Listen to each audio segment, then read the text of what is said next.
Assalamualaikum sama gars yi bienvenue sur Africa Tech. Bon j'espère que yéen a ngi si jàmm. Bon tey dama leen andil benn vidéo boo xam ne daf ñuy expliquer naka ngay def ba mën a sauvegarder say photo wala say vidéo ci sa compte Google, mais aussi dinaa la ko expliquer en même temps naka ngay def ba sauvegarder say contact ci sa compte Google parce que dinañu intéressé trop.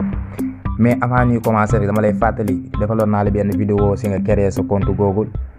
Léegi boo créé ba pare da ngay ñëw nga sauvegarder ko, mais bu fekkente ne seetaan ko vidéo dinaa la defal lien dans la description bu ko defee nga mën koo seetaan. Mais dama lay fàttali nga abonné ci suñu chaîne YouTube Africa Tech boo paree nga bës cloche de notification yi bu ko defee ngay mën di jot suñu prochaine vidéo. Mais aussi ñu ngi lay ñaan nga amee suñu vidéo bi te nga partage ko ak say xarit. Léegi ñun li ñuy njëkk a def mooy dañuy dem essayer naka la ñuy dem ba sauvegarder suñuy photo. Léegi pour cela dañu am benn application bu ñu naan Google Photo boo ko amul maa ngi lay nga dem nga télécharger ko parce que y a des téléphones yoo xam ne du ko am, mais bu fekkee sa téléphone am na ko tant mieux. Léegi da ngay ñëw Google Photo. Léegi boo ñëwee Google Photo da ngay ñëw fii ci trois traits yi ci kaw. Léegi ensuite nga ñëw paramètre. Léegi boo ñëwee paramètre nga ñëw fii ñu bind sauvegarde et synchronisation. Léegi yow fi ngay activer. Voilà boo ko activer yaa ngi sa compte Google bi. Léegi da ngay ñëw consommation de données mobiles fii ma leeral la fi. Léegi yow bu fekkente ne da ngaa bëgg a utiliser di sauvegarder say photo ak say données, maanaam bu fekkente ne yow doo connecté wu si wifi données rek nga ko mën a def, il faut nga connecté nga activer données mobile bi. Mais bu fekkee yor nga wifi mën nga koo utiliser ak sa wifi bu fekkee yaa ngi utiliser ñaari yëpp.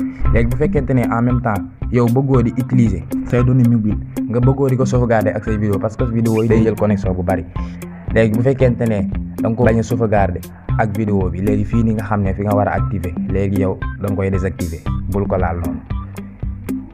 Léegi ensuite da ngay génn. Léegi boo génnee retour, léegi boo bësee retour da ngay seen fële si kaw nga bës ko. Ensuite boo ko bësee yaa ngi seen comme li ma la ko waxee léegi nga bës wifi. Léegi yow boo activer li ma la wax ba pare léegi da ngay ñëw album. Léegi boo ñëw album nga xool sa photo yi nga xam ne moom nga bëgg a sauvegarder. Léegi boo choisir sa photo dossier boo bëgg a sauvegarder da nga koy bës. Léegi boo ko bësee nga coché lii. Léegi boo ko cosee da ngay seen dossier boobu dina sauvegarder wu de même que boo defee dossier yëpp n'importe quel dossier photo boo bëgg a sauvegarder rek nii nga koy def. Boo ko defee da ngay seen photo yi nga xam ne déjà sauvegarder leen da nga leen di gis ñu affiché si kaw. Léegi ñun dañuy dem xool naka la ñuy def ba mën a sauvegarder suñu contact ak suñu compte Google. Léegi ni ñuy def mooy dañuy ñëw fi ñuy ko suñu lii léegi ñu tàppe suñu numéro. Léegi bu ñu tàppee suñu numéro ñu ajouter au contact. Après ensuite dañuy ñëw fi nga xam ne dañu def créer un contact. Léegi boo ñëwee fii da ngay avant ngay def sa tour léegi da ngay ñëw fi nga xam ne fi lañ def yaa ngi si ñu def compte Google. Fii parfois téléphone yi nga xam ne amuñu compte Google wala ñi nga xam utiliser wuñ ko lu bari dañ leen buñ ko bësee da ngay seet ñu affiché leen si téléphone bi wala SIM 1 wala SIM 2 maanaam si Tigo bi wala Orange bi. Mais da ngay seet ñu defal la fi en même temps sa compte Google. Léegi yow bu fekkee sa compte Google nga koy utiliser da ngay bës Google comme ni ma ko defee. léegi ensuite nga def sa tour.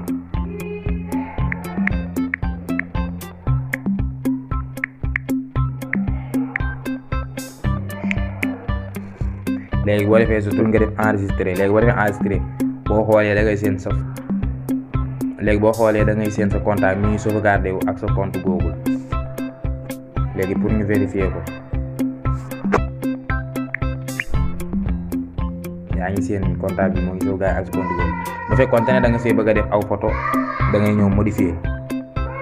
Léegi ensuite nga ñëw si photo ensuite nga bës galerie parce que fii nii bu fekkoon ne da nga ko enregistré ci yeneen carte SIM yi doo si mën a def photo, mais bu fekkente ne da nga ko utiliser sa compte Google da nga mën a def sa photo.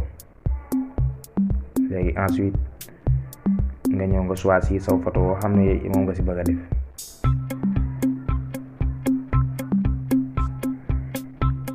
Ensuite nga bës terminer.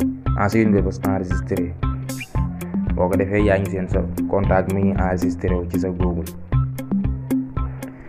Bon j'espère que vidéo bi neex na la, j'espère que amootoo benn jafe-jafe si nga sauvegarder say contact wala say photo wala say vidéo ci sa compte Google. Mais ñu ngi lay fàttali nga aimé suñu vidéo bi te nga partagé ko ak say xarit. Donc à la prochaine vidéo.